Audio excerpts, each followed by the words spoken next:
Hello. Are we live? Check.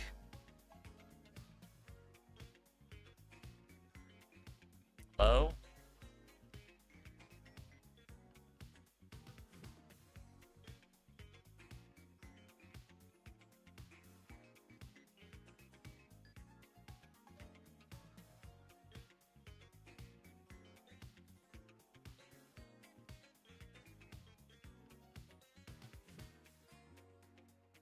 Change mic. I'm pretty sure it's the correct mic.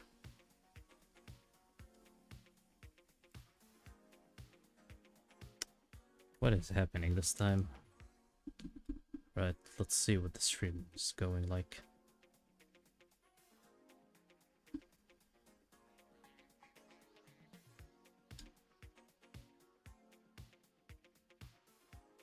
Yep. Yeah, it's the correct mic. Checked.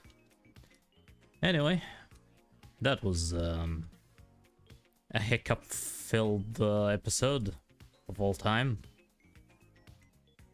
Didn't enjoy that one bit.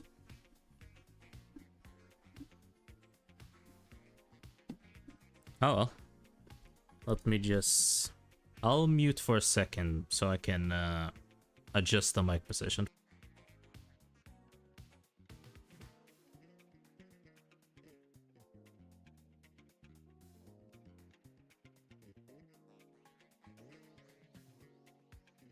Oh. Okay, we are good. We are Gucci. Hi and hello everybody. This was, sorry for the hiccups, but we are live. Back at it again, reading another affection story. We will do them all.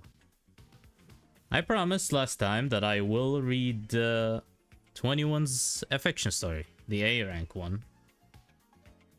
After, you know, reading Haikma's one. And that's exactly what I will do. I will say,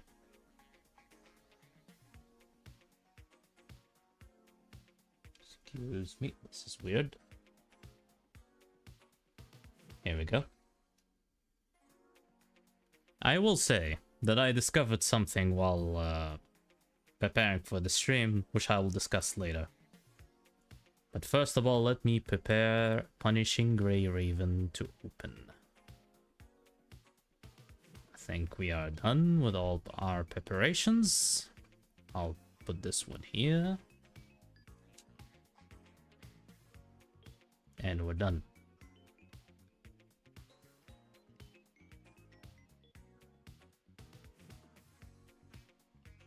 Alright, let's switch to the game.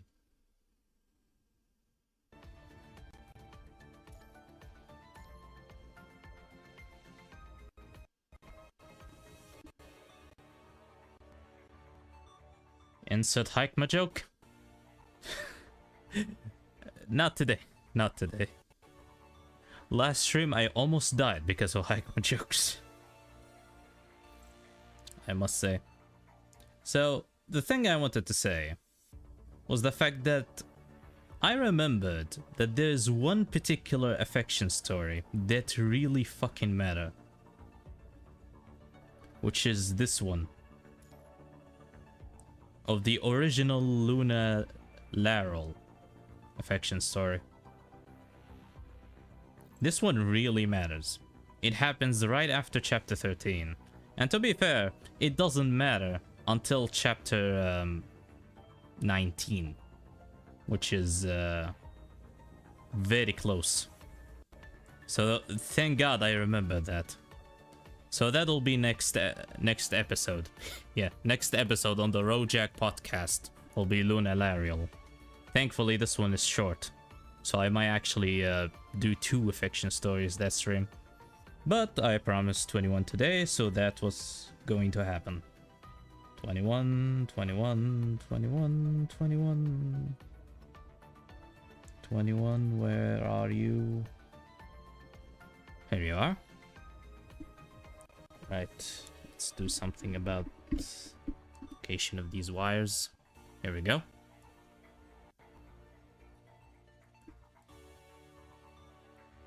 Rojack's Affection Reading Club? Yep. Most people try their affection on Rizzing. I do the opposite. I read the affection. Damn. I couldn't come up with a good joke this time. I ate too much garlic bread. I never thought that this was something I could ever say, but I, in fact, ate too much garlic bread. Alright. My throat will kill me, because I will have to do a very unique voice for 21. So, we'll see how that goes.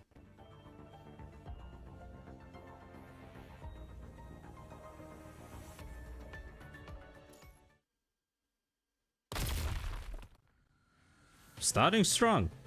Boom! The aftermath of the explosion launches the rubble into the air, as the last remaining corrupted signals are flashing on the terminal, completely annihilated. All corrupted signals in Zone C are gone. Join eradication mission complete. Calculating casualties. ETA for the transfer craft in 20 minutes. Remain in position and await evacuation. The transfer craft had arrived. Commandant, how is your situation? Return according to plan. I'll return with the other commandants. Understood. See you soon, Commander. See you soon. After terminating the comlink, your nerves finally relax a bit. You lean against the wall and sigh gently. The fatigue accumulated from the battle began to surface.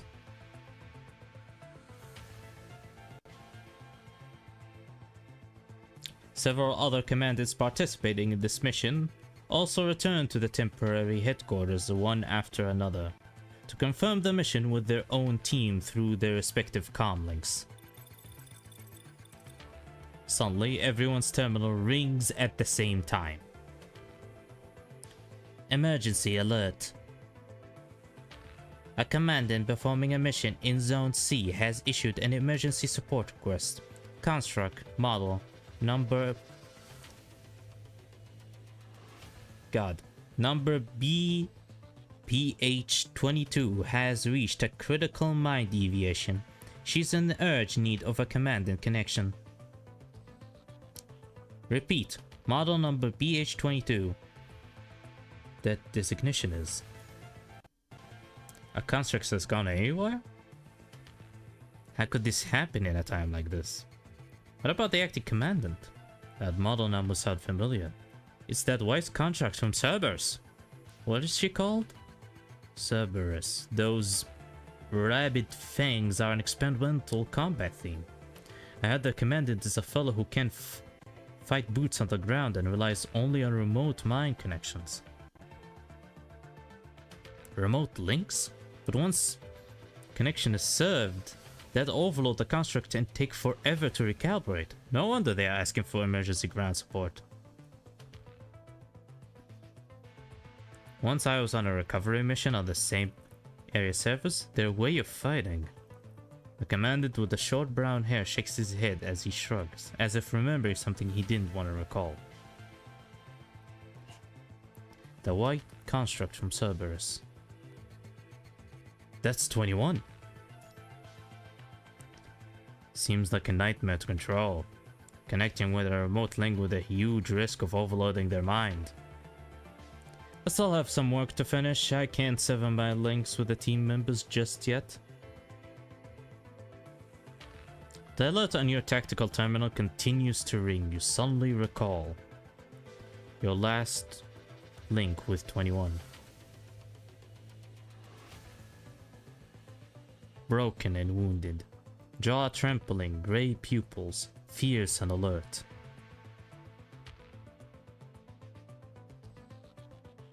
Leave it to me, I'm free now. Without any hesitation, you send a signal to confirm the support and immediately proceed. to number 21's position marked on the map.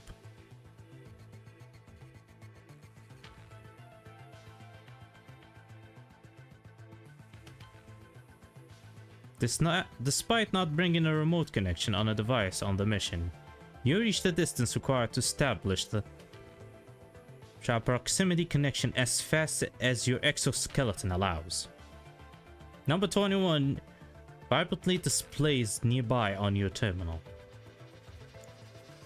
And in fury and dust and smoke, you see the white figure with a murderous glare in her eyes.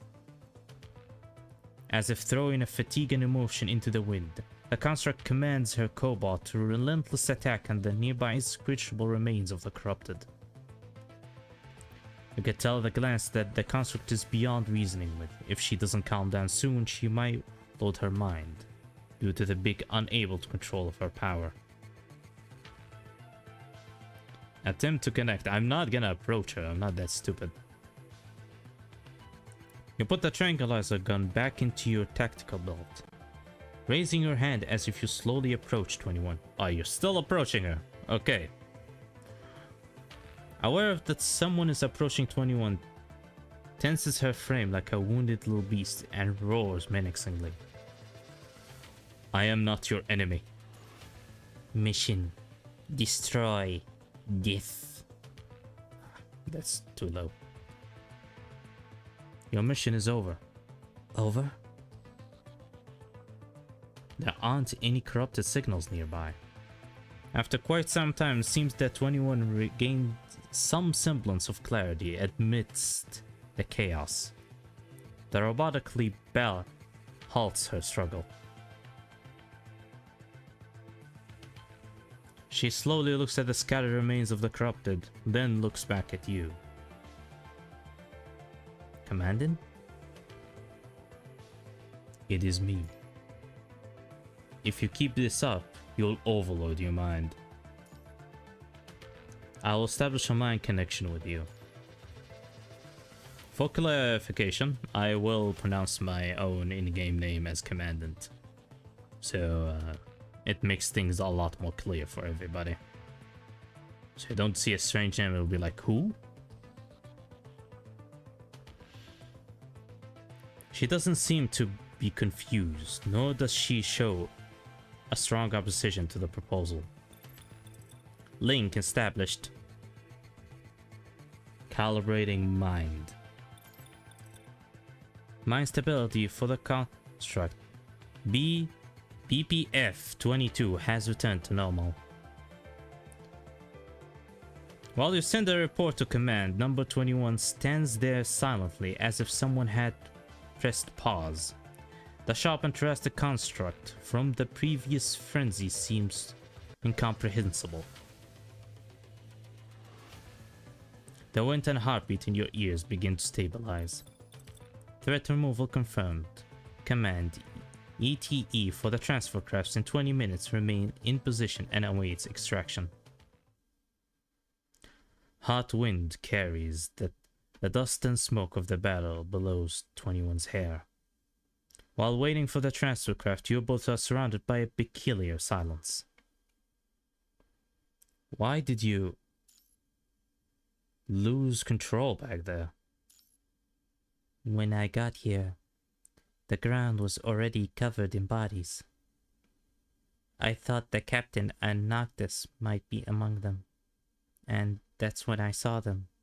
The captain and Noctis were there too. But now I know it wasn't real. My visual module was confused. I just wanted to finish the mission, but when I was fighting, I lost control. Until you got here, Commandant. She answers quietly, and then as if noticing something, she sniffs quietly and kneels down. Following her gaze, you see a broken nameplate among the pile of the corrupted remains. You barely recognize it as it belongs to a Babylonian task force. Is this? It doesn't belong to Captain or Noctis. Smells human. Does this nameplate belong to a human? No.21 shakes her head. It belongs to a construct, but it doesn't smell any sign of life. Even though you know the sacrifices are inevitable for soldiers, you are still overcome with grief. I'm so sad. No matter how many times you experience it, you still can't get used to such things, nor should you. Yeah, you shouldn't. Close eyes.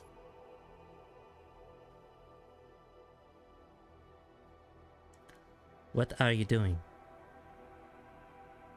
We all mourn the soldiers who died on the battlefield. Moan. But even if we do, they won't know. Why would you do it?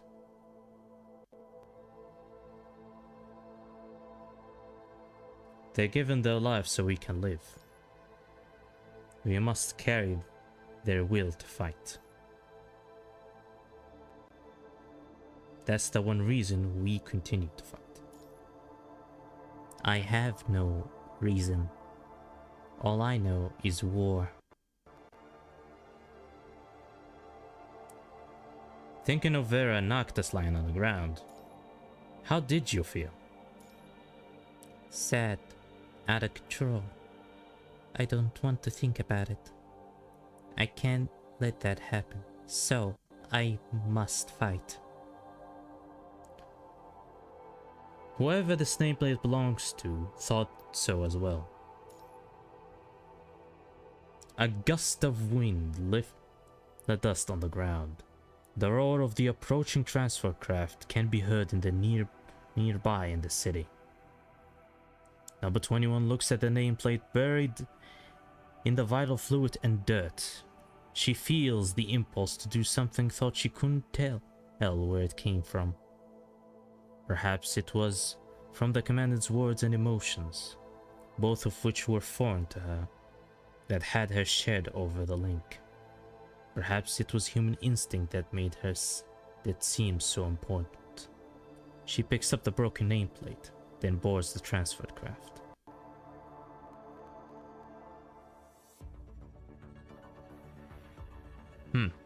Well, we are for a much serious story than normal.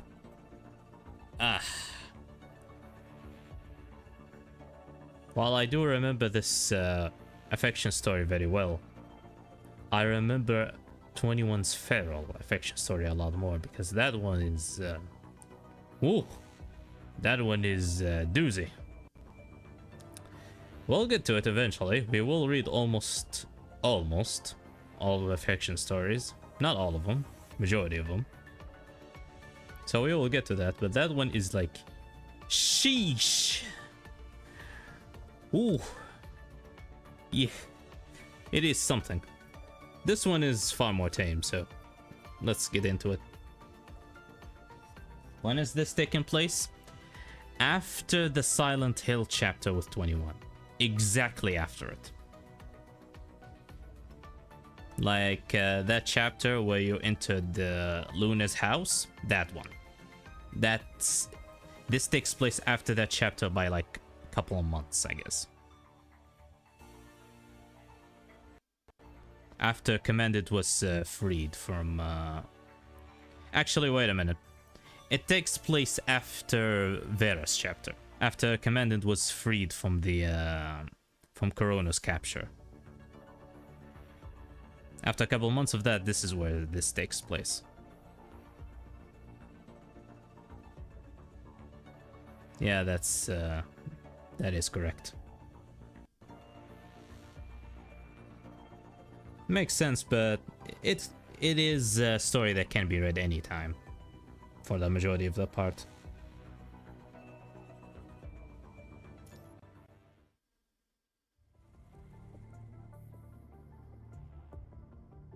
Some of these affection stories' main point or main existence is to build more on the character and the relationship with Commandant, and why they like Commandant in the first place, if they like them. Like, that is the purpose of all of these affection stories to a large degree. And then there's affection stories like Haikma, where it's a character who didn't meet Commandant in their chapter, but they meet him in the affection story, and that's the purpose of their existence. Characters like Haikma, characters like Veronica to a large degree. Veronica also has the same treatment, where her affection story is her interacting with Commandant, something she doesn't do in her chapter. It's not really a spoiler because it's kind of obvious. Like, there's a lot of characters who have that. However, unlike Haikma, Veronica's affection story is open. Anyone can enter it and read it just fine, even if they don't have her.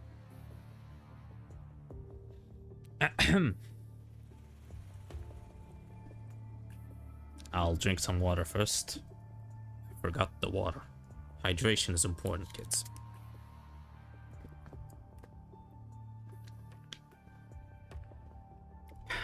Delicious. Central Command, outside of the training operation hall. After the routine firearm training, you rub your wrists. Now slightly numb from the holding of the gun for so long, you open the tactical terminal to confirm your next destination. Walk into the corner of the hall, you bump to an unexpected person. Commandant. 21? What are you doing here? I smelled something familiar, so I came to look. What is it that I smell like?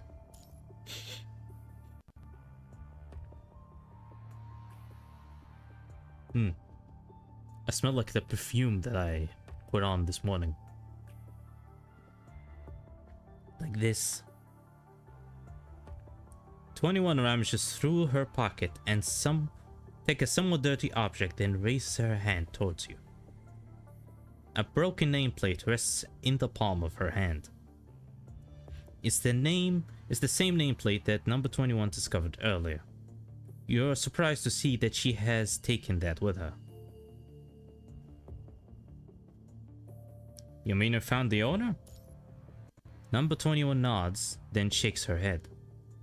They smell similar, but not the same person. There's only one subtle difference, but I can tell. They are from the same team. That's some nose you got there. If that's the case, you should return it to its rightful owner. How? Find the construct and give it back.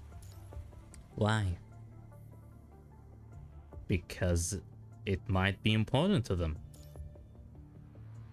Why would it be important? Well, you might find out if you return it to them. Alright, I want to know.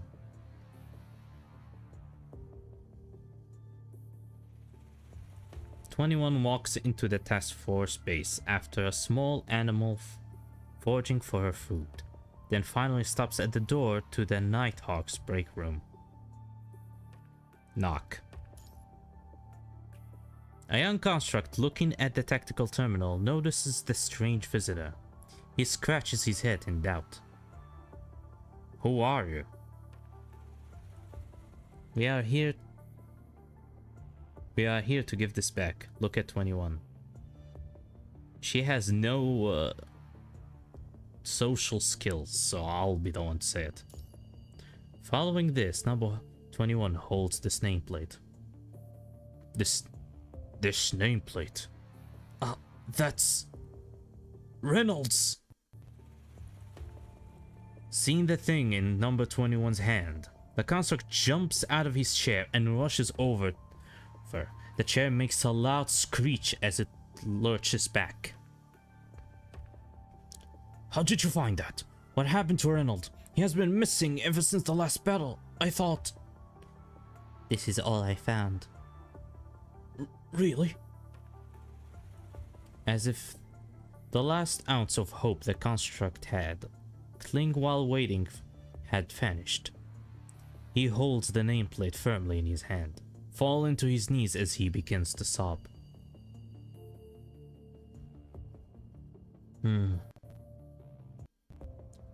The expression. Seems like you lost something important. 21 awkwardly holds her hand at her chest. Cobalt seems to share her bewilderment. English is tough. And runs around in circles. 21 looks at you in hesitation. After some time, she kneels down before the construct as if suddenly thinking of something. Don't cry. As she tried to come from clumsily. Oh, fuck, I remember this moment. Ah, it's gonna hurt. As she tried to comfort him clumsily, her face distorted in an awkward, indescribable expression. It appears to be the distorted attempt of a smile. All you can see is number 21 try to force the corners of their mouth in a vague consent. Oh boy. Oh boy. English got hands? It do got hands. What's that look on your face? Do you think losing a comrade is funny? Alright, that's simple. You're Cerberus, aren't you? I heard all of you are a bunch of freaks. The fossil construct stand up and points at you. Are you a Cerberus commandant? Shouldn't you keep your teammates in line? Or are you just our kick out of our misery? That's not why we're here. You cold-blooded monsters. No wonder you are on the same team. You're not welcome here. Please leave. The construct wipes his face with his sleeves, then pushes you and 21 out. As someone who had way back when I was a little lad who had some really cringy moments, I know how that feels. The door slams shut in your face with a loud bang. Number 21 looks disappointed as if she walks down that corridor. Are you okay? My frame is operating at 100%. Were you trying to comfort him? He lost something important. He was sad. I wanted to comfort him. I learned that from speaking terminal that smiling is the kind expression, so I deduced that it was the appropriate time to smile. Is that what you would do, Commandant? Wouldn't you smile, Commandant? I feel warm. She points at her chest. I am learning how to converse with humans, but when I smile, everyone is afraid. When I would smile in battle, the enemy was afraid. That's what Vera and Noctis did as well. Later I learned that smiling can be kind. But I failed. My smile makes people afraid. Recalling Vera Noctis' behavior, instantly realized why 21 smiled like this. If she wanted to learn how to talk with humans, Vera Noctis are not ideal teachers. The side this at those two. If you want to learn how to converse with humans, those two are just not good examples at all. Is it because I have no emotions? I can only imitate. Is that wrong? No, of course not. It's just that everyone has their own way of expressing emotions. Smiling has a lot of different meanings, but it's often a sign of happiness. I don't understand. I don't have my own emotions. I only have the emotions of others in here. Number 21 points at her head. But now they are gone. I don't know what I should do. But now, I know not to do what when someone is sad. I nod. It is indeed rough, yeah. Next time you run into him, just say you're sorry. In your own way. Understood.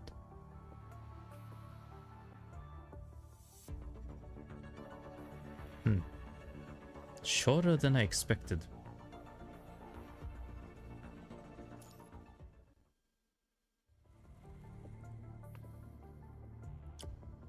The wolf cub was left alone in the depths of the den. The disaster was so sudden that it lost its parents' protection. It was so weak and it was so abandoned by the pack before it learned to even hunt. As the frigid Arctic winter approaches, it must learn to hunt on its own if there's any hope that it survive through the months of darkness. I shall consume water.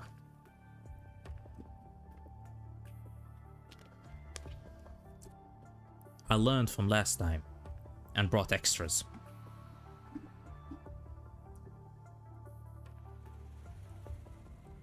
In Cerberus' dark base, a familiar voice and music can be heard instantly coming from the deep within. It seems to be a documentary as a part of Babylonia's general education. A small window appears in the endless tundra. A migrating, leaning separate from the group while forging. For leaning separation from the group, it's certain death. But for the wolf cub, it now has a chance of survival. The narration voice echoes in the empty room. Following the source of the sound, you see a small figure hooded in the front of the bright luminescent screen. Over there? Unable to see clearly in the darkness, you walk in the direction of the faint light from the terminal.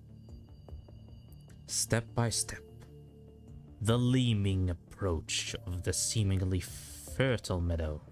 The white wolf cub huddles behind the nearby stone, awaiting for the opportunity to bounce. Walking around a series of messy tables and chairs, you arrive at the source of the sound. It's a small space made of supply crates and tables. An audio-visual terminal is laying on the ground in the center of the space, playing the popular nature documentary from the Golden Age. Also, this is the source of the sound of the echo of the room. The figure you had just seen is now gone. You can't help but lower your gaze at the content playing on the audio-visual terminal. Who put it there? The white wolf awaits quietly in the leaning to approach. Every muscle is ready to bounce. Hunting is his primal instinct, engraved in the wolf's DNA, allowing them to capture their prey with incredible speed and accuracy. And now, you heard a light thud from behind. A white figure runs by dim light. I'm not gonna draw a gun. I'm gonna ask who's there. For a moment, you feel a cold gaze of a wild animal staring at you. You turn around and quickly draw your gun. Commandant, do as I say. Do as I say. If I do not choose to draw a gun, you do not draw a gun, you imbecile. To see a group of gray eyes looking at you. 21. The light in the room turns on. Buddy, do not attack. A small female construct hangs upside down from the ceiling. Her baggy sleeves are swaying and the girl's face hovers in front of you. How long the white hair dangles down, revealing her smooth forehead. Caught off guard, your hand is holding the gun freezes midair. Something rub against your leg. 21's inseparable cobot circles around you, bearing its teeth and claws ready to attack. Number 21's legs sway gently as she lands silently in an elegant pose. You crossed the boundary. This is my territory. Following her gaze, you lower your head and see a line forcefully scratch into the ground within what appears to be a weapon. Sorry. The boundary is an arc on the ground, enclosing the space. You holster your gun and take few steps on the side, away from the small nest that's made of the supply crates. As you step away, number 21 visibly relaxes. Why were you hanging from the ceiling? Captain said you like to be greeted this way. Of course she said that. Of course Vera said that. That red-haired woman is gonna be the end of not just Commandant, but me as well. She's gonna somehow surpass fiction and end me as well. I swear to God. So that's why I greeted you like that. Next time, just say hi like normal. Understood. Number 21 looks down in the records of her terminal. Grey Raven Commandant greeting. Normal. Bzzzt. The audio visually ignored let out a sharp noise as if it was wanting attention. The documentary turns into a mosaic unknown significance. An international buzz comes out of it. Is that... I'm using it to study information outside of battle. But it glitches every time it reaches this point. 21 picks up the audio-visual terminal, holds it in front of her and shakes it as if she was trying to repair it with some percussive maintenance. Yeah, I know that. The art of hitting your TV until it stops buzzing. All of us CRT TV users know that. It works every time. To this very day, I do not know why it works, but it works. We just stopped questioning it. You don't know if she hits any buttons, but the noise and the picture returns to normal. Ah, it actually works. See? Even in the age of spaceships, it still works. The art of Anga always works on these machinery. That works? Of course it does, Commander. Do not question the art of Anga. 21 eyes gleam as if she holds the terminal. The video on the terminal seems to continue to play, but the migrating animals walk backwards quietly, and the elimination of the plants it had eaten. Even the gentle voice of the narration becomes strange, quite the whisper. Oh, so the recording is just absolutely gone now. Nobody uses TV anymore? What did you say that? What did you say that? I personally don't use Netflix. I just don't. I do not care. I just look at the Netflix catalog and it just does not interest me. I don't know why. It is very weird to me. Like, you would think someone like me who used to watch TV all the time that I would just lose myself in Netflix, but I don't. It is very odd to me, so I don't use it. I actually like TV's randomness of just like, you just don't expect what's gonna come next. It's personal preference.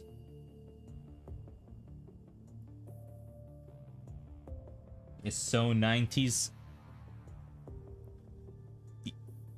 You know what? You're 80s, bro. If I'm 90s, you're 80s.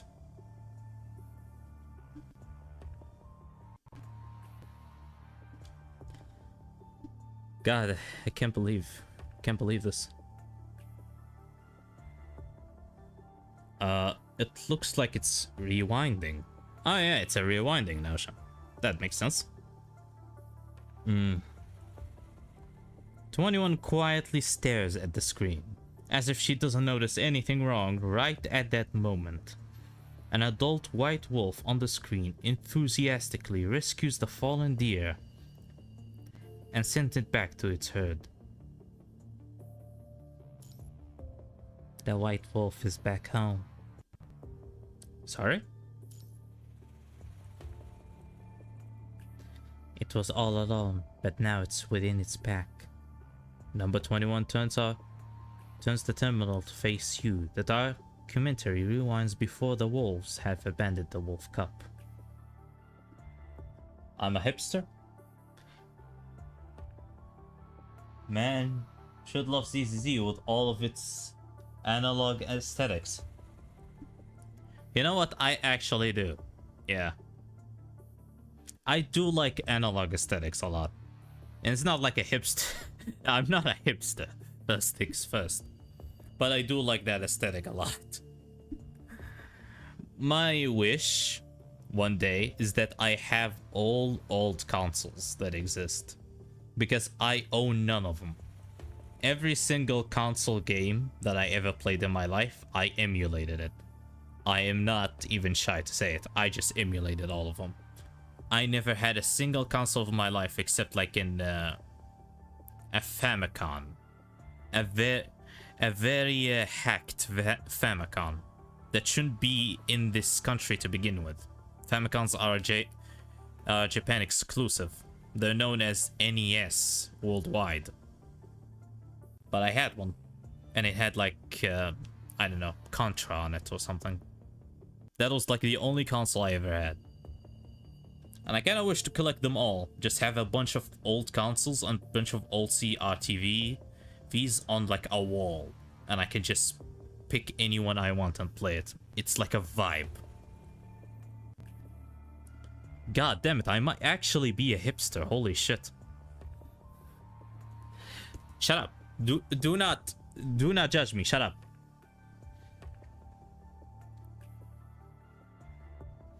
It's finally found home.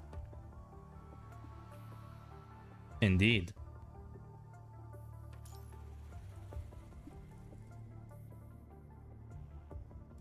Fake ass console. What do you want me to do? Like, I just had no way of getting an actual console. It was just not gonna happen. So I just made the best of a bad situation. If there's like a console that I want the most, it's like the Dreamcast. Solely because it looks nice. Like, a Dreamcast have like a magic to it that other consoles I have not seen. That and a GameCube. I do want to try that one too. They look nice.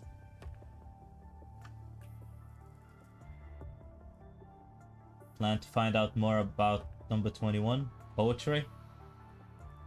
Indeed. We are just deriving poetry. The more I read this fiction story, the more my future knowledge is tingling. I'll talk about it more once I finish this node. God. There are two wolves inside of me.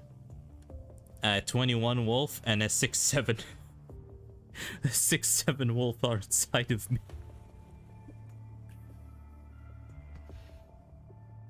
The documentary stops right after the wolf cub is born.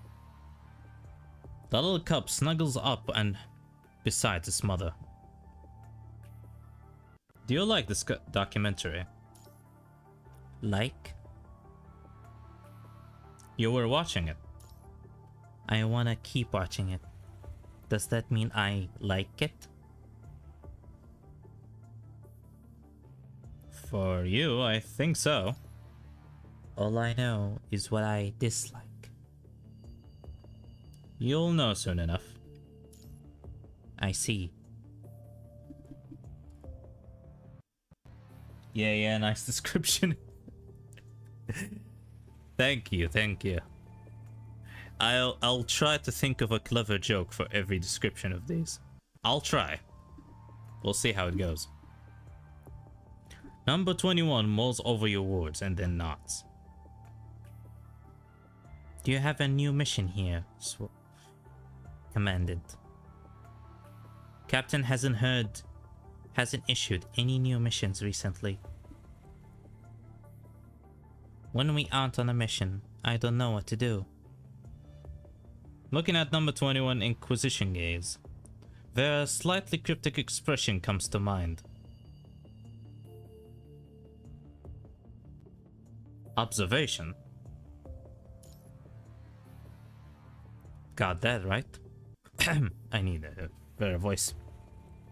God help me. I'm gonna voice this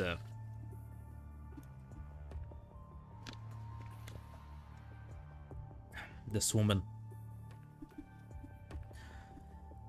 The higher-ups said that number 21 has been going haywire in battles recently. She became a liability. We have been pulled off duties so she can put under observation. Those are also the rumors around that she has clashed with a member of the other teams, getting into fights in here in Babylonia. Now that one's too grouchy. That's a misunderstanding. Obviously. I'll spare you the real foil of that conspiracies, but that's just a day of work for us. Vera sneers briefly before suddenly giving an icy glare. But number 21 ain't like me and Noctis. What she wants. What she wants? Forget it. The point is, people are advocating number 21 to be relocated for combat thanks to all that bullshit. They are lining up outside our door. If she's taken away in her current condition, think it will just be rainbows and sunshine? If they decide that she is unfit for battle via remote link, she'll be kicked out of Cerberus. What do you think they do with constructs that have their mind issues and can't be deployed in combat? As chief, you know that, right? Rather than let those dimwits decide the fate of my team, it's better to find someone to get this over with ASAP. But I can't do it by myself. So, I want you to help number 21. Run some combat simulation to prove that she won't go haywire anymore. Understood, madam. 21 started going haywire after you remotely connected with her. Those memories and emotions from your memory replays might still be affecting 21's mind. Seeing you quick to accept, listen up. If you're the reason why I lose such a valuable member of my team, I will cut you to pieces. Got that?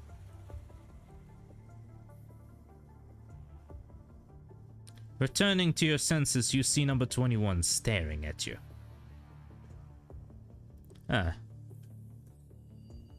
God, I need to work on my Vera voice, especially since I'll be reading a Vera affection story in the future. God help me with that one.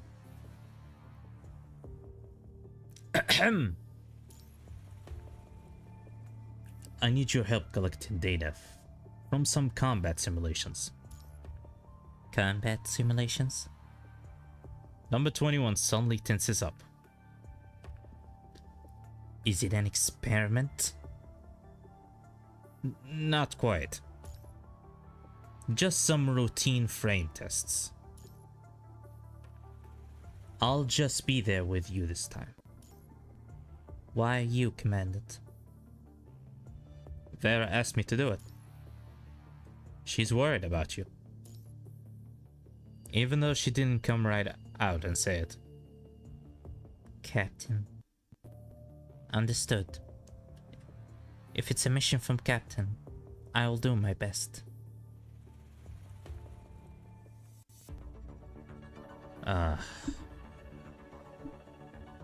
God help me with the Vera voice.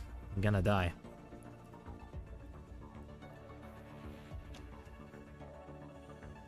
You know what? I brought myself some juice just for this occasion. I should probably drink it.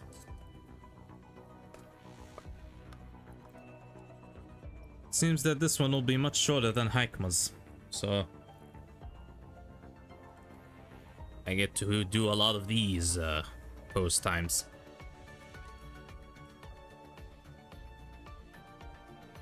There's a lot of exercises for voice actors before work or something. I'm actually gonna look into those, yeah. If I'm going to read all of this shit, I might as well look into those. I know just the basics of like mic positions and whatnot, but beside that, I know jack shit about voice acting. So I might look into those exercises.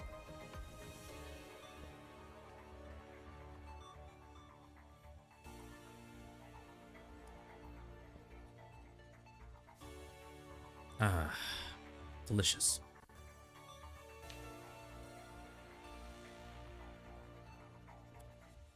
What did I want to say before? All right.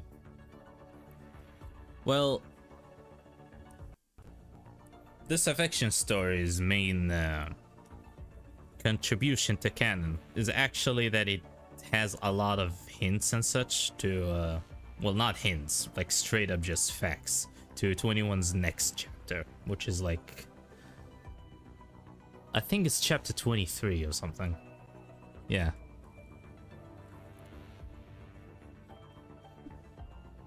Majority of the things that happens chapter 23 do have location here.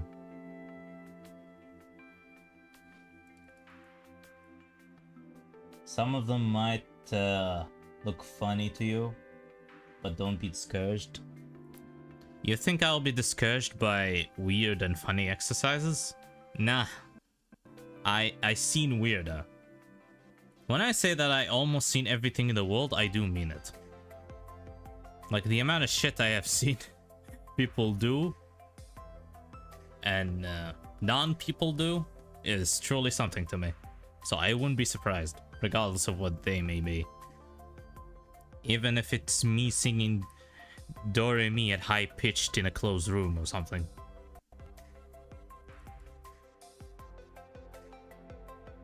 Chapter 23?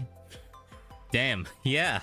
It's that far, like I could check it later. What number it is. I'm pretty sure it's like 23-ish, yeah. Let me count. It's chapter 22 actually. Yeah, it's 22. Yeah, I remember exactly it. It's chapter 22. So, yeah. 23. No, it's 23, yeah.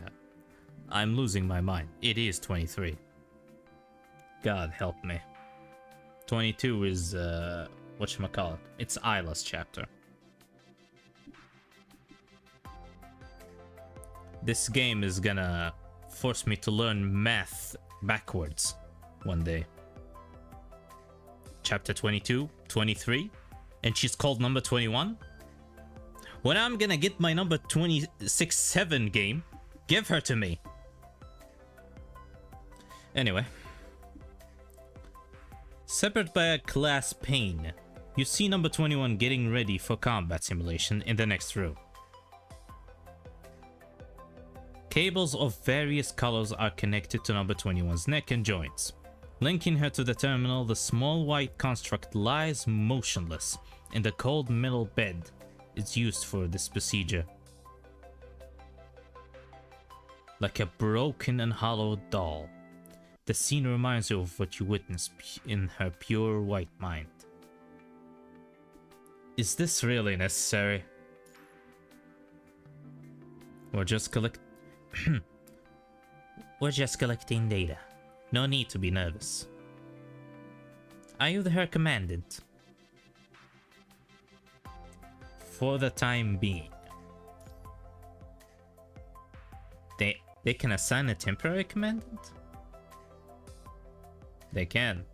Since Moray is very lazy apparently. Moray, these are your these are your team, buddy. I know you have like a case of you don't interfere with their business and they don't interfere with you kind of deal, but they're still your team, buddy. Your brother is not the only construct in Babylonia, I swear.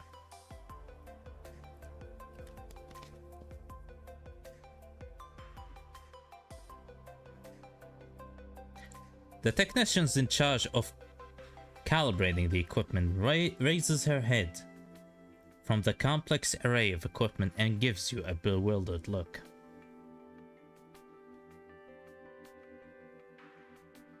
Right, Isla was a character? Yeah. Yeah.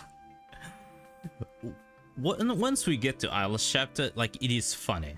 It is very funny. The shit they did. It's a very funny shit. I'll tell you if once we get there. Let's just say that they decided to they decided to un-HI3 it in a way. They decided to un-HI3 Isla. It is hilarious. Take that however you will.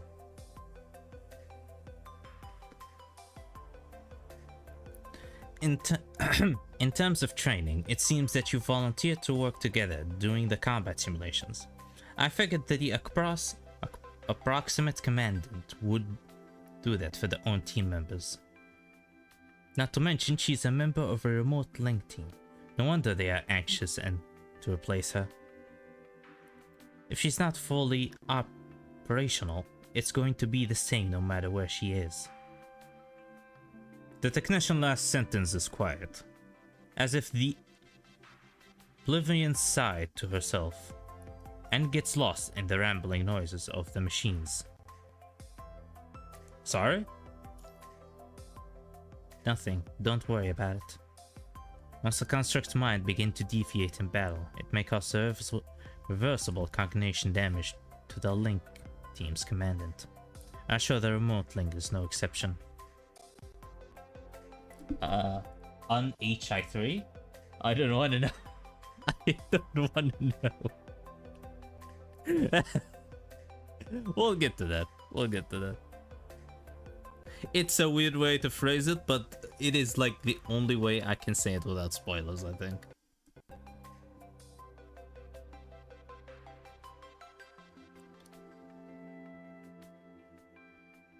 I don't know if you're too confident or too ignorant for accepting the mission, let alone sign your name to the liability statement. That's because I believe in her. You sure are strange. I shouldn't tell her that connected to a transcendent of all things. I finished preparing all the equipments. Let's begin. I'm mixing people's noises now. 21 sounds like a scientist, like it sounds like me, sounds like him, sounds like her. God.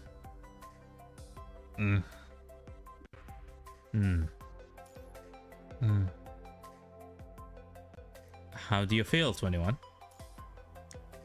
Nothing out of the ordinary.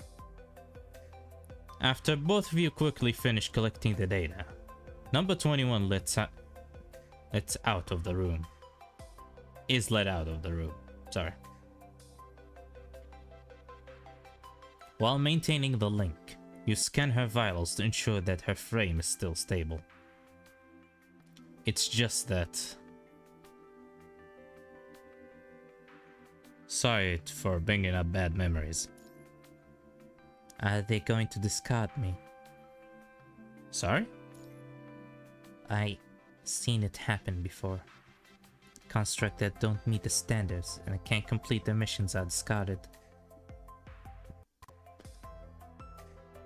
It's been a long time since I've been on a mission. Is it because I can't control myself? No, it's... I don't know what to do. Those emotions are strange to me. I don't like them at first. They weren't mine. But I want to have emotions. The way I have the scent of a human. I want the scent of humans. I see what's happening. So, basically, after the events of EX05, the chapter where her and Commandant met, a lot of Commandant's memories and emotions have stuck in her mind space after their connection. And she doesn't want to let them go, despite the fact that they're not hers, because they have the scent of like a normal person, something she believes she is not, and she wants to become that.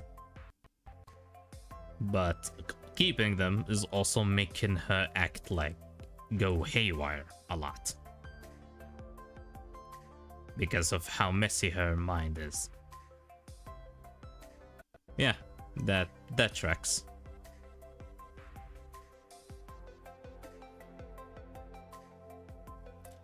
Searching and putting together all those unfamiliar words, number 21 begins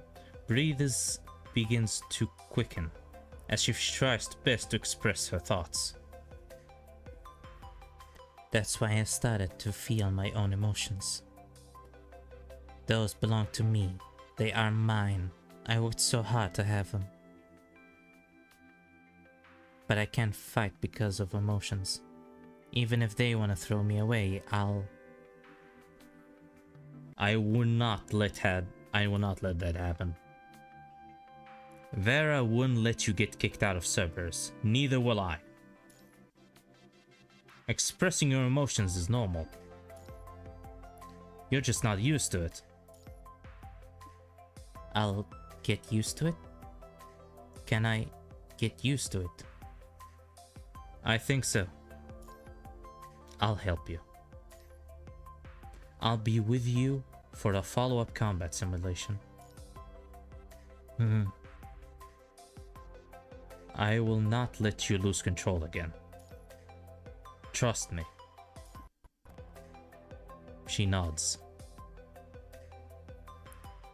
I trust you, Commandant.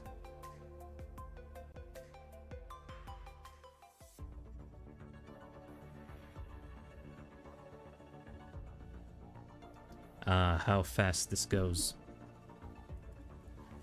And how good the stream is going. The stream settings are not buffering anymore. There are sound hiccups, but they're manageable. They're not as much as Haikma's stream. I have finally found the good settings. Regardless of how much the internet takes up from now on, it should at the least be yellow minimal. It will not like lose data like last time. We have finally discovered the good settings. Hopefully it's greenery from now on. God, it's nice. Thankfully, in like the Haikma VOD, it had like only 2-3 cutoffs, and it was during the times where I didn't talk or something. So that was good. Stream is healthy. Stream do be healthy. I am so happy I might actually cry. If I wasn't a man, and men don't cry. Unless sit there watch Paddington 2.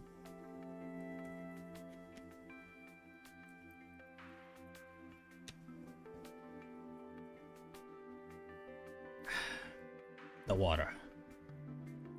Remember to hydrate, fellas. 1 month later. Holy shit, an entire month. Number 21 carries out a routine combat simulation with your help as commandant, establishing a remote link to keep her mind stable in battle. Devil May Cry.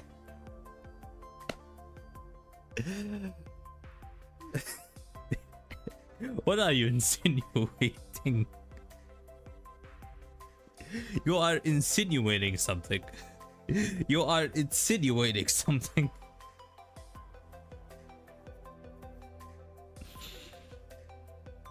Unfortunately, I am not a devil. I am worst. I am an indescribable void creature. I'm the thing that's worse than Cthulhu. My real language is so incomprehensible that if I were to speak it, the stream will crash. That's what I really am.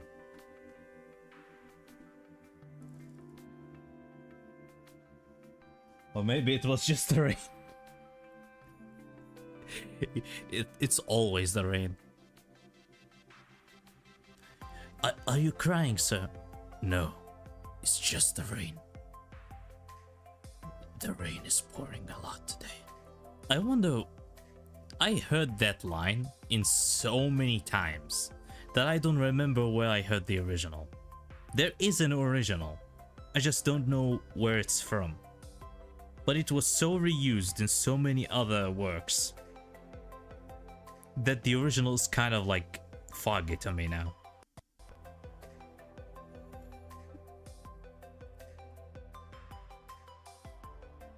Are you fucking crying? No, it's just the fucking rain.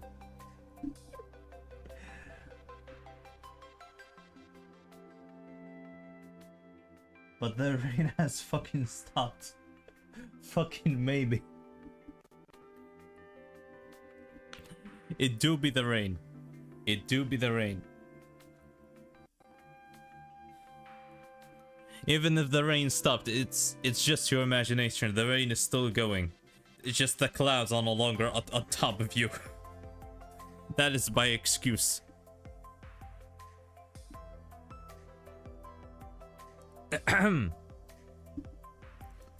21 carries out the combat simulation with your help as commandant, establishing the remote link to keep her mind stable in battle.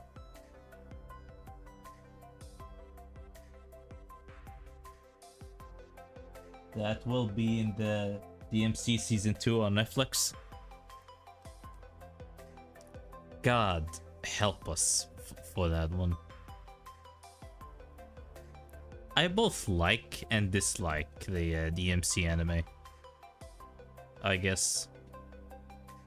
Like, the things I dislike about it are not the same things that other people dislike about it. It's not the fact that it's like not a direct adaptation of DMC and that shit. It's just like narrative stuff. But I do like stuff about it. The action is nice, the voice acting is nice. And I do like original villains and whatnot.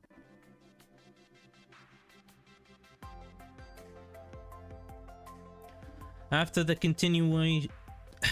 continuous series of adjustments, you and number 21 begin to synergize more closely, causing the frequency of number 21's outburst of her mind deviation to gradually lessen. Number 21's even manages to complete the high-risk missions without the need for a synchronization link. Nice. I had a good time. Good with beer with pointing figures doing Easter eggs. Yeah, that's basically any decent adaptation. As long as you have a good time with it, and as long as it pleases the fans in a lot of ways, it gets the job done. I am perfectly content with how adaptations of like a lot of games have been lately. Like, they're starting to finally learn their fucking lesson. But then again, we also still have bad adaptations, so... slow progress. Slow progress. Finally, the last day of the combat simulation has arrived. I should stop moving the phone too much. That's the main cause of audio hiccups. The combat simulation have gone according to plan, with number 21 executing the mission flawlessly. As you exit the remote link cabin, used for the combat simulations, you see number 21 waiting in front of the cabin door. What are the results? Her mind is stable. Over the last 20 combat simulations, there haven't been any sign of mind deviation. Looks like no one will oppose her returning to the battlefield. The technician thumbs through the surprisingly lengthy reports and nods with satisfaction. Please. Phew, no more overtime. Alright, I'll turn the battle report, you two can get going. Thank you so much. Yeah, we're done. I saw this. I can start going on missions again? You still need to wait for clearance, but you should be able in no time. She nods. So, what do I do now? Return to base. Understood. What about you, Commandant? I have other matters I need to attend to. After saying goodbye to 21, you head straight to the Nighthawk's base. Now that 21 can fight normally again, it's just one more problem to solve. Oh no, the buffer demon's back? Holy shit. I can see that the stream is yellow. But it is, but I'm not losing frames. From what I've seen. And the bitrate is almost excellent. So I don't know what the buffering is coming from, if I'm being honest. Weird audio, that's like the capture software being a naughty boy. And there's nothing I can do about it. It happens only with PGR, I noticed. At least from what I've seen. I have yet to try the other games, but Arcanite's Enfield works fine audio-wise. Despite how messy that stream was, the audio was almost perfect. So it's weird. Just when I said there was no buffering. Internet. Stop. Okay, now to annoy me. I should have jinxed it. Internet. Stop it. Get some help.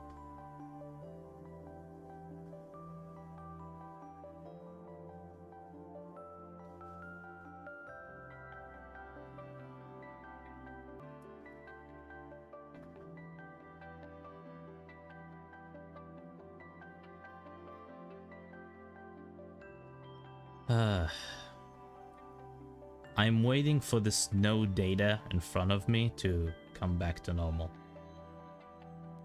I jinxed it. I fucking jinxed it.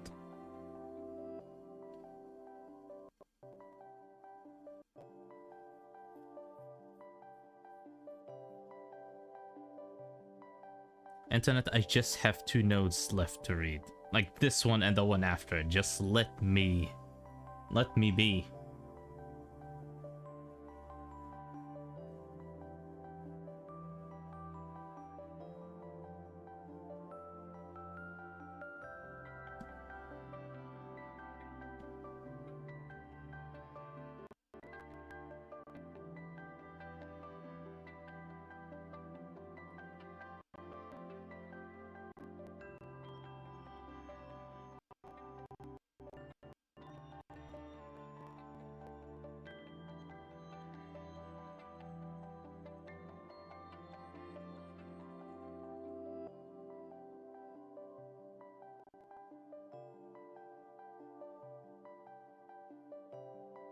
Uh,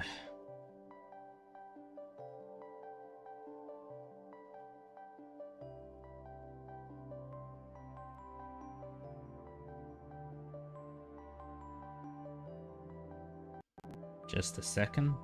I'll do a temporary solution, I think.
All right.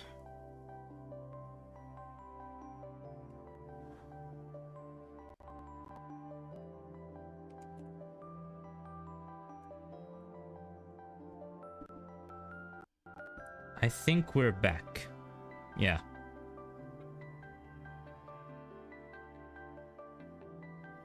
Yeah, that was horrible. I found out the art of how to restart OBS without actually closing the stream. The art of using Task Manager. So that helped. So with that bullshit that just happened just now, I'll read very quickly and in these two nodes before something else happens. So let's get that over with. In the corridor outside of Cerberus' base, you see the construct soldier bumped into 21's right as she's about to enter. Hi, number 21. Is that Night? I'm that Nighthawk construct from before, the one you gave the nameplate to. Nameplate.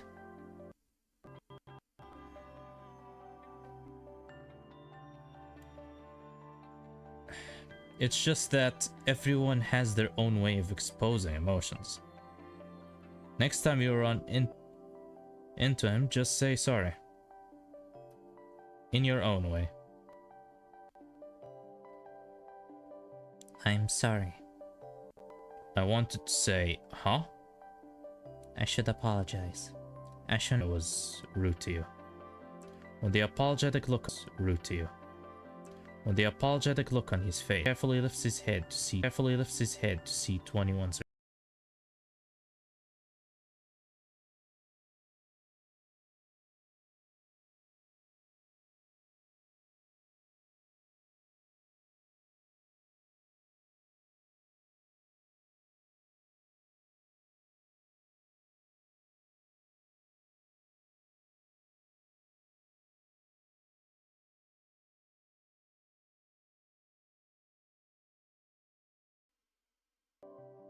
I will never compliment this piece of shit of an internet ever again. My god. Say that. It must be hard not being able to control your expression. Even though it might not affect you in battle, don't forget to head confused by what the construct is saying. The construct doesn't seem to notice, instead he turns around and pulls something out of his tactical bag. Absolutely at all.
God help me.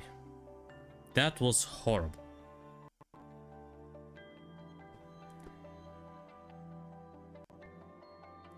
Yeah, internet killed the stream. Yeah, it did.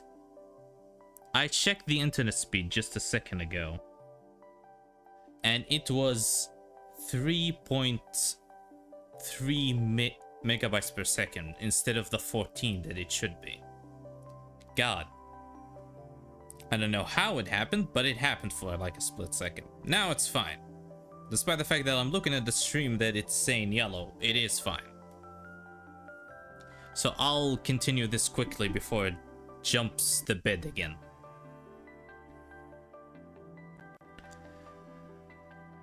The construct pulls out the fluffy and pudgy white doll and gives it to 21. I don't know what you like, so I bought this for you from the Plaza gift shop. It looks a lot like your cobot, does it? 21 tenses up and looks down at the doll, preparing to take a step back. What is this? It's a gift to show my gratitude. Inspection complete. Threat none. What should I do? Just take it. Number 21 quietly reaches and takes the fluffy doll. The doll is a bit large compared to number 21, nearly obscuring her head, leaving only her eyes as they blink profusely. Please forgive my rudeness that day. I really can't thank you enough. Even if it's just a nameplate, it still shows that he fought with all his heart. Because of you, his name won't be just like dust in the wind. He will still carry in our memories. His will still carry in our memories. After thanking number 21 one last time, the construct says farewell and leaves. Number 21 smells the doll in her arms, then bites it with a loud "Om." She goes for that "Om." Nom nom nom nom. Even though her face is blank, you can see that she's happy. With your heart finally at ease, you turn to leave. Why are you hiding behind the column?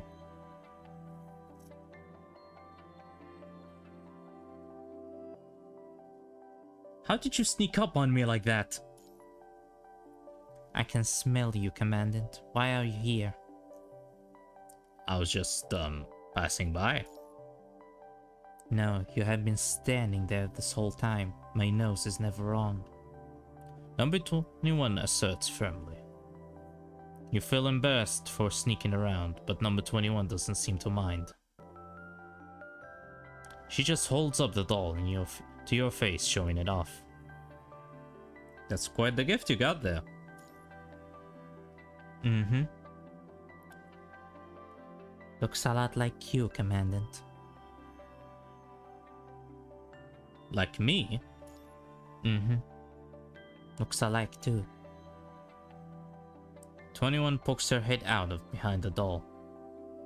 Damn it. Where's my CG, Koro Games? I want a CG of that. Damn you. When I look at it, I feel warm here, just like when I see you, Commandant. So it's just like you. Is this feeling happiness? Even though her expression remained blank, you can see that she is fond of the gift, that how tightly she's holding it. So like last time, you tell 21 that the emotion she's feeling in her heart. Yes, it is happiness. Happiness. Number 21 mulls over this strange yet familiar word, then places the doll in your arms. I want you to have it. I already have a little buddy, but you don't. And I want to thank you. Thank me for what? I know I got this because of you, Commandant. This might be the first time she really felt kindness from a stranger. Does she want to give this happiness to you? I appreciate it, but that was a gift for you. I think it's better if you have it. Right. What gift do you want then, Commandant? Captain? Number 21, run past you before you can finish speaking. Looks like our troubles are over. Vera walks with her arms crossed, followed by Noctis, who has a wide, toothy grin. What a silly thing you're holding. It's bigger than your... Vera jabs at Noctis in the ribs with the hilt of her blade, then gives a familiar smile. Let me mimic Noctis in that moment. That's what Noctis sounded like when that happened.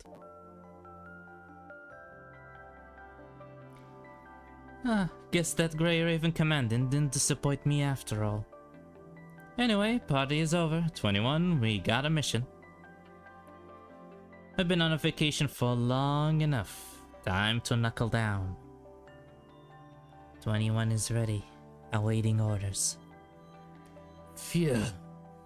Now I don't have to be Vera's punching bag. I don't know how much I could take. But you're always the only one Vera ever yelled at in the first place. Huh? Try as hard as you can, as you want. You're the only one who asked for it. As Vera and Noctis bicker at the back and forth, 21 stands between them with a calm compliment. She doesn't even notice that she's becoming like a little girl. Now that the issue of their mind deviation in battle and the constant misunderstanding is finally resolved, 21 returns to where she belongs. And with that, your short time 21 comes to an end. Vera will be able to keep an eye on her from here on out. With your heart finally at ease, you stand up to leave.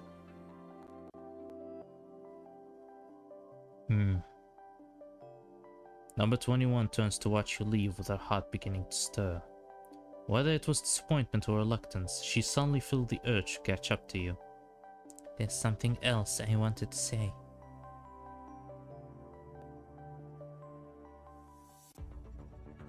Alright.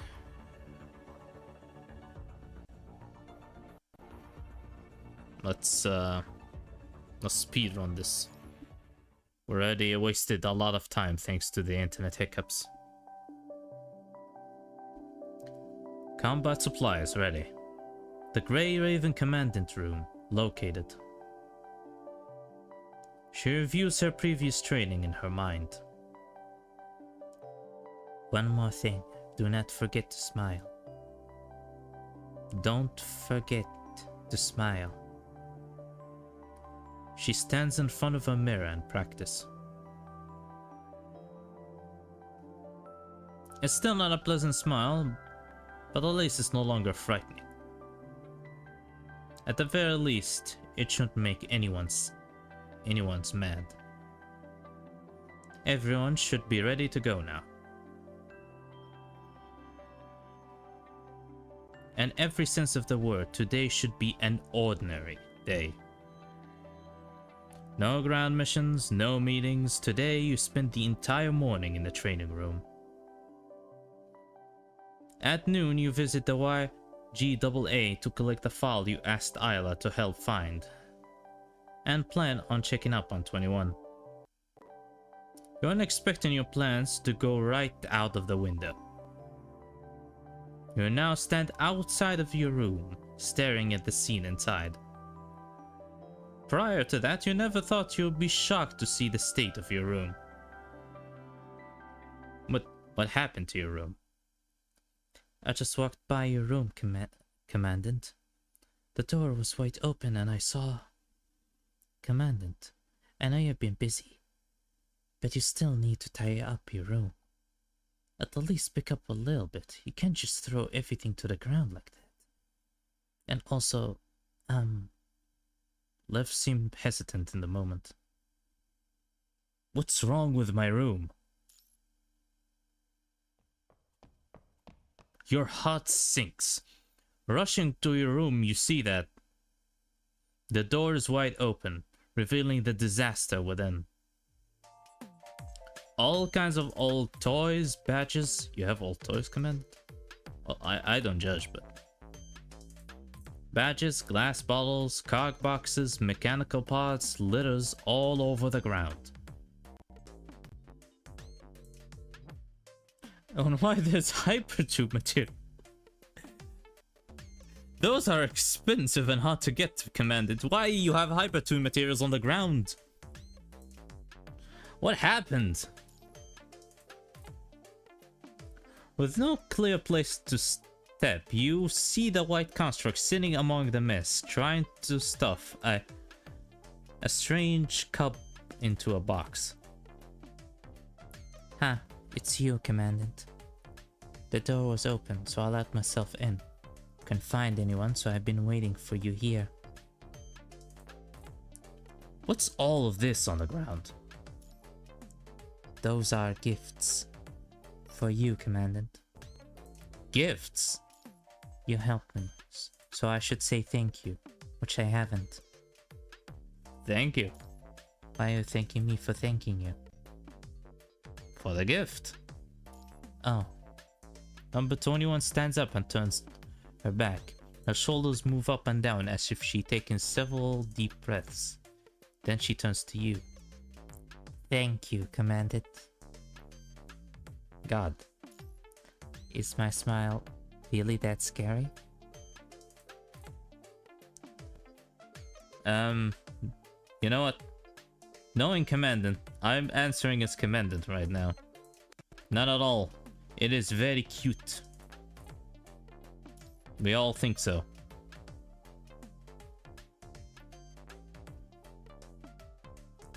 Looks like my practice paid off. Well, next step.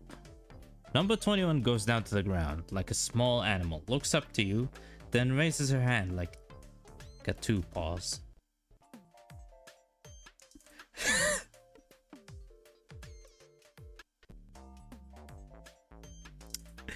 I am not reading. I forgot that happened. This is gonna be like the constant thing with all of these affection stories that I read. We're just gonna get to a weird ass moment and I'll be like, I completely forgot that happened. God help us all. You're a wolf, woman. Well, she is a woman. You're a wolf, woman. Why are you acting like a cat? She's making cat noises. With the door still open, you hear some sounds of bewilderment coming from the outside. Who heard this outside? Whoa, whoa, whoa, whoa, whoa. You know what? We're just closing the door with that one. I will love this. He will 100% love this. What? Oh. Crashed.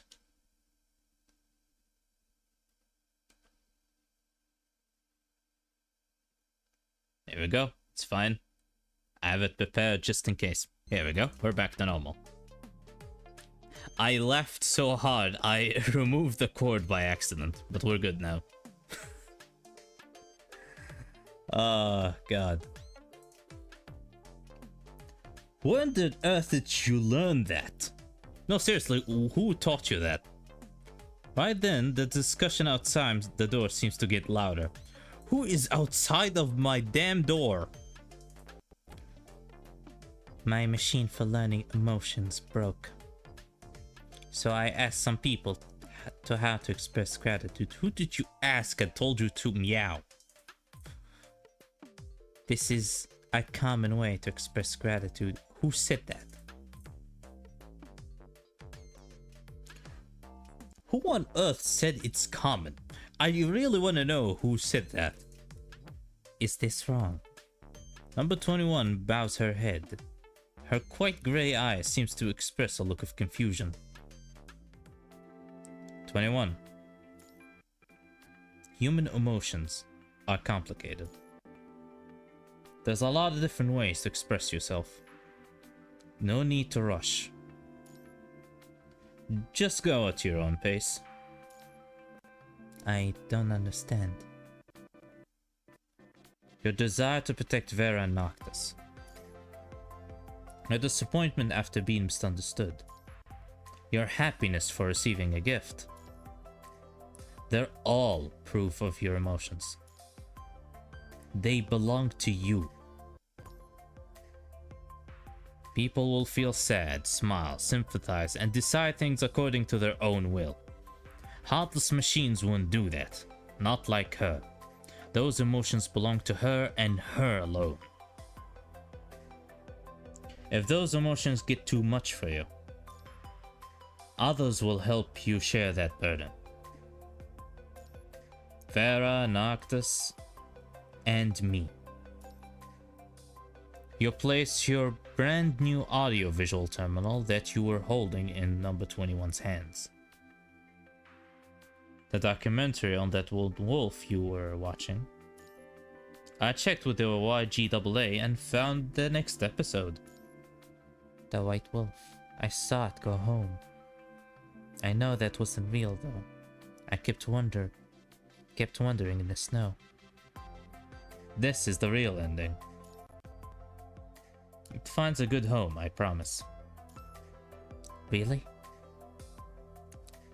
You're really a lot like Captain, but also not at the same time.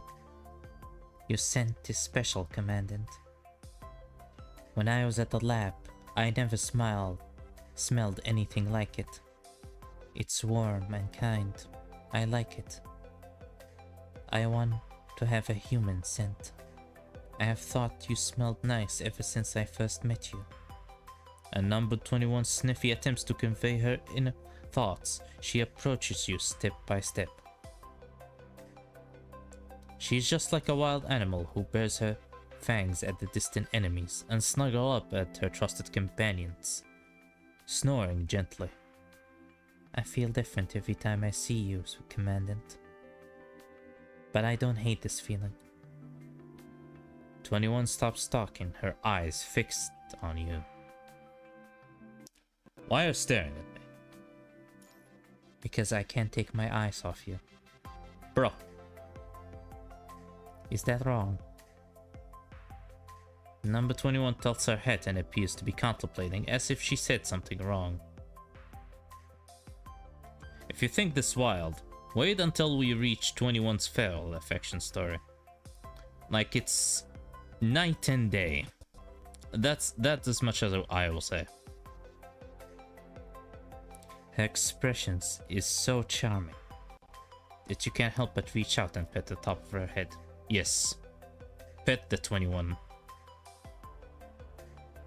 But as you are about to retract your hand, number 21 lifts her head and rubs it against your hand, her soft cheeks touching your palm. Oh, it's that thing!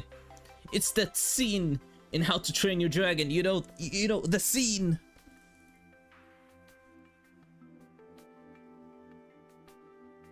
Gradually, the artificial sunlight outside the window begins to set.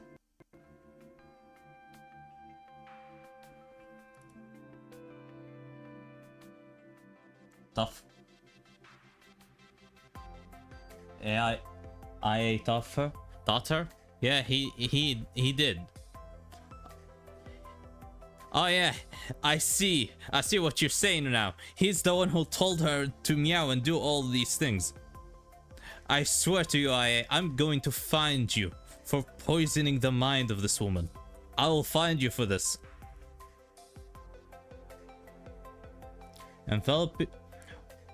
Warm light fills the room, enveloping you and 21 in a warm glow. Suddenly you notice that the sunlight is as warm as it was the first day you met. After making just a brief appearance in her life, you hold her hand. And we're done. God, I did not appreciate what just happened earlier. I really did not. Not the story, I'm talking about like the technical issues. It was a nice interlude.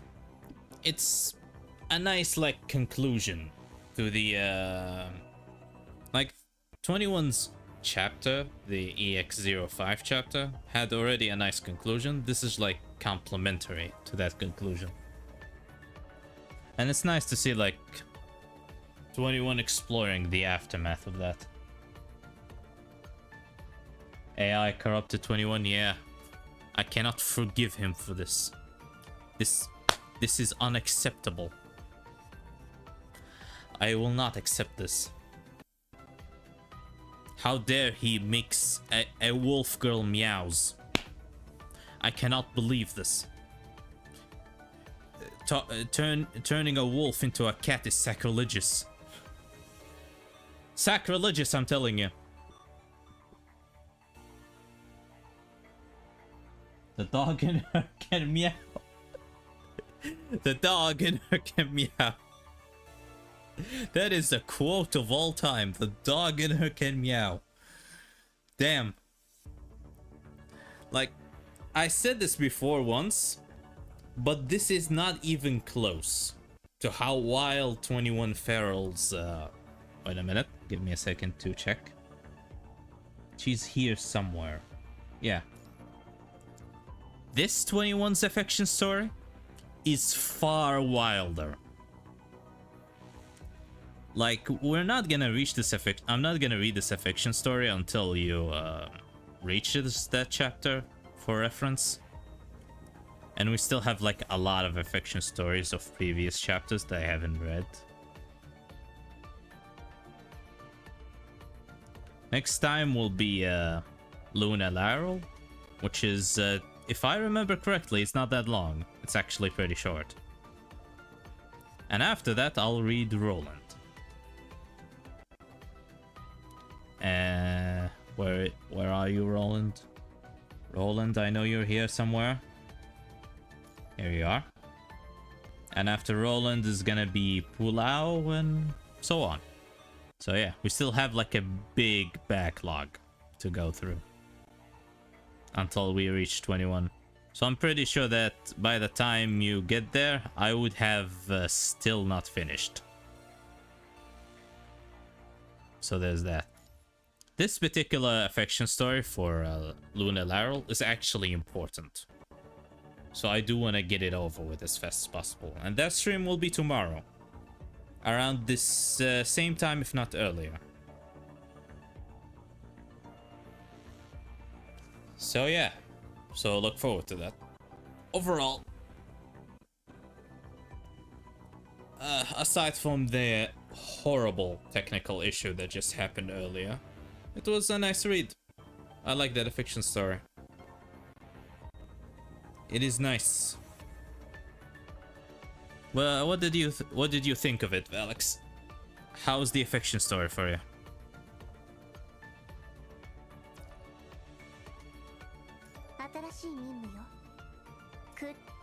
No, I don't want to hear it.